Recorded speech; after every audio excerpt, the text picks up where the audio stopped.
جب کوئی حاجت ہوتی تھی تو مزار امام اعظم ابو حنیفہ پر حاضری دیتے تھے، اور حاضری دینے کے بعد میں 2 رکعت نماز نفل ادا کیا کرتے تھے، اور پھر حضور امام اعظم ابو حنیفہ کی بارگاہ میں استغاثہ کیا کرتے تھے، اللہ اکبر، اور اس کا یہ فیض حاصل ہوتا تھا کہ امام شافعی فرماتے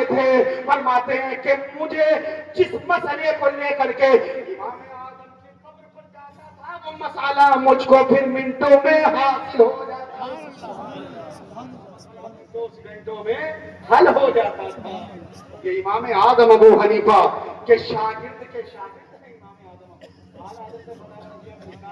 کہ امام اعظم ابو حنیفہ کے شاگرد ہیں امام شافعی رحمت اللہ تعالی علیہ۔ تو معلوم یہ ہوا جہاں ولیوں کے مدارات ہوتے ہیں وہاں برکتیں نازل ہوتی ہیں،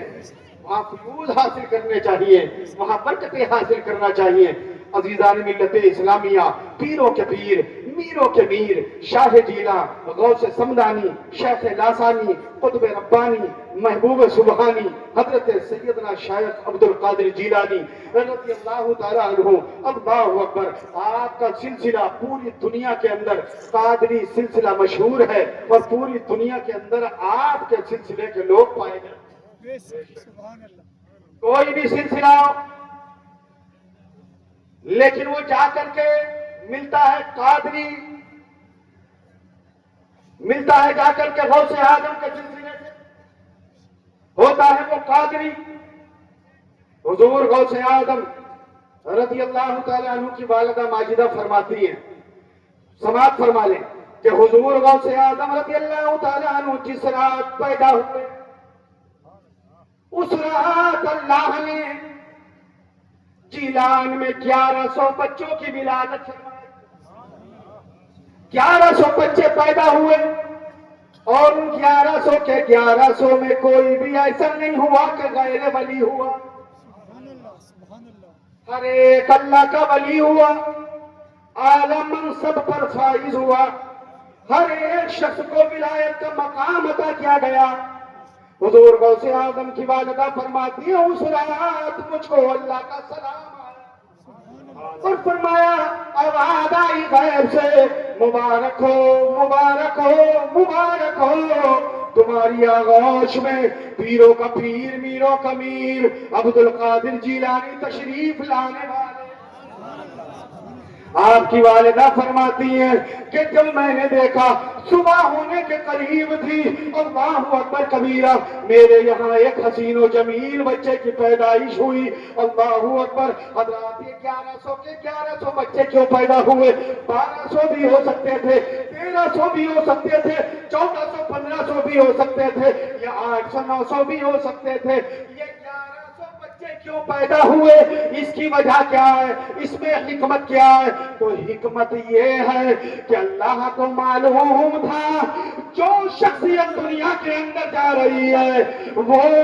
12ویں سے مشہور نہیں ہوگی، وہ 13ویں 14ویں سے مشہور نہیں ہوگی، بلکہ وہ شخصیت جو دنیا میں جا رہی ہے وہ 11ویں سے دنیا میں مشہور ہو جائے،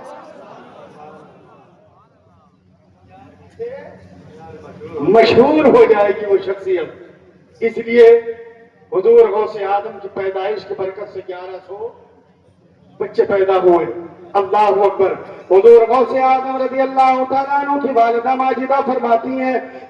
کہ رمضان شریف کا چاند نظر آنے والا تھا، اللہ اکبر، لیکن مطلع صاف نہیں تھا، سب کے سب پریشان ہیں، سب کے سب بے چین و بے قرار ہیں کہ کل کو رمضان کا روزہ ہے یا نہیں ہے۔ لیکن ایک کتب نے کہا، ایک ابدال نے کہا ادھر ادھر جانے کی ضرورت نہیں ہے، ادھر ادھر بھٹکنے کی ضرورت نہیں ہے، جاؤ جاؤ ابو صالح جنگی دوست کے گھر پر چلے جاؤ، ان کے یہاں پر مادرزاد ولی پیدا ہوا ہے، جاؤ اگر وہ بچہ کچھ کھا پی لیتا ہے تو سمجھ لینا کہ روزہ